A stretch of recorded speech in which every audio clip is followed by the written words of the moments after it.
siya makakatulog hanggat hindi kanya binabalikan, or hindi siya makakatulog hanggat hindi mo siya binabalikan o hindi mo siya tinatanggap muli. Hello mga guys, kumusta kayo? Panibagong araw, panibagong video na naman tayo. And sa araw na ito ay isa na namang video ang aking ituturo sa inyo na simpleng gabay o simpleng pamamaraan na makakatulong sa atin. At bago ang lahat, gusto ko lang mag-disclaimer sa mga taong hindi naniniwala at hindi gusto ang mga kagaya nitong video. Please skip this video and maghanap kayo ng videos na gustong gusto nyo, dahil ang video na ito ay para lamang ito sa mga taong naniniwala and gusto mag-try. So, ayun po, sa lahat po ng mga nagko-comment po dito sa aking video, dito sa loob ng aking channel, mag-ingat sa lahat po ng mga nagre-reply sa inyo na dinadala kayo sa WhatsApp and Imo app upang makaiwas po tayo sa scam at hindi po masasayang ang inyong mga pera. So, ayun po, ito po ang aking tuturo sa inyo ngayon, lalo na sa mga mag-ex. Halimbawa, kayo ay mag-ex na o di kaya nagkakalabuan lamang. Kung gusto niyo manumbalik, ang init ng inyong pagmamahal, kung gusto niyo na bumalik yung ex ninyo, or gusto niyo yung ex ninyo ay hindi makakatulog hanggat hindi niyo siya tinatanggap muli. Halimbawa na lamang ay nagloko ang inyong ex na yun ang dahilan kung bakit kayo nagkakahiwalay, at yun ang dahilan kung bakit nasira ang relasyon ninyo at gusto ninyo na maayos muli, at siya mismo ang makikipag-ayos sa inyo, and depende na rin sa inyo kung tatanggapin ninyo o hindi. Ito ang isa sa mga pamamaraan paano yung ex ninyo na maging sunod-sunuran sa inyo, na gagawin ang lahat para tanggapin ninyo siyang muli. So, pamamaraan ito sa mga gustong makipagbalikan o gusto lamang na maghabol si ex sa inyong muli.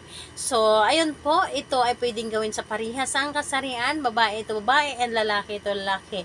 Siyempre rin naman sa ating babae at lalaki na mag-ex or di kaya nagkakalabuan, and pwede mo itong gawin kahit na kayo ay magkalapit at magka-LDR. Ngayon po, ang bagay lamang na ating gagamitin dito, kailangan mo lamang dito maghanda ng larawan niya. Pwedeng print, pwedeng nakapotocopy, or pwedeng sa inyong cellphone.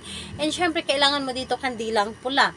So, kandilang pula pwedeng gamit at pwedeng bago.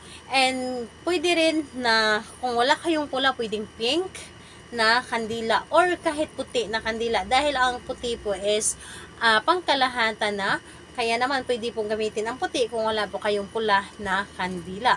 Ngayon, kapag ready ka na, ay kailangan mo din dito i-ready ang inyong sarili.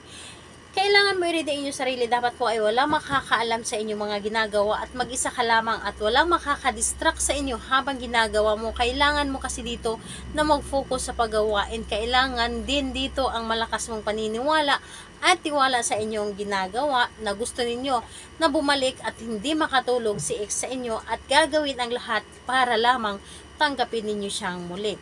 Ngayon, kapag ready na, ay pwede mo na itong simulan. Una, sindihan nyo muna ang inyong kandila. Sindihan nyo muna ang inyong kandila at ilagay lamang sa inyong harapan. Ngayon, habang nakasindi at nilagay mo ito sa inyong harapan, ang gagawin po ninyo, kunin ninyo ang larawan ni target. Pwedeng sa cellphone, again po, pwedeng sa cellphone, pwedeng photocopy, pwedeng print po. Titigan ninyo ito, ang kanyang larawan, at painitan. Pero kung sa cellphone po ang inyong gamitin, ang gagawin po ninyo, halimbawa ito ay kandila, tapos umaapoy ang kandila, ang gagawin ninyo, ipaikot nyo lamang ang cellphone. Huwag po ninyong painitan para hindi po masira ang inyong cellphone. Iikot nyo lamang para mabigyan siya ng malakas na energy.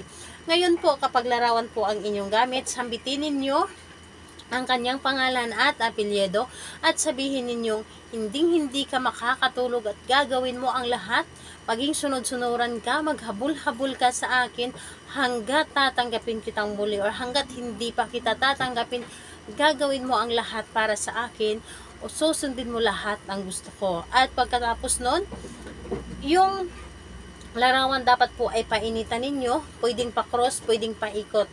Basta't painitan po ninyo ang larawan para mas maramdaman niya ang talab nito, para mas maramdaman niya ang mabilis na talab nito kapag ito ay inyong ginawa.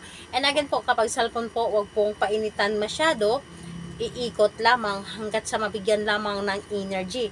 At yung larawan po, dapat po ay talagang painitan mo ang larawan. Ikot po talaga para yung isip niya, ikaw at ikaw lamang ang kanyang iisipin. Talaga namang mag-init yung katawan niya at wala siyang ibang gustong makasama, wala siyang gustong makayakap kundi ikaw lamang.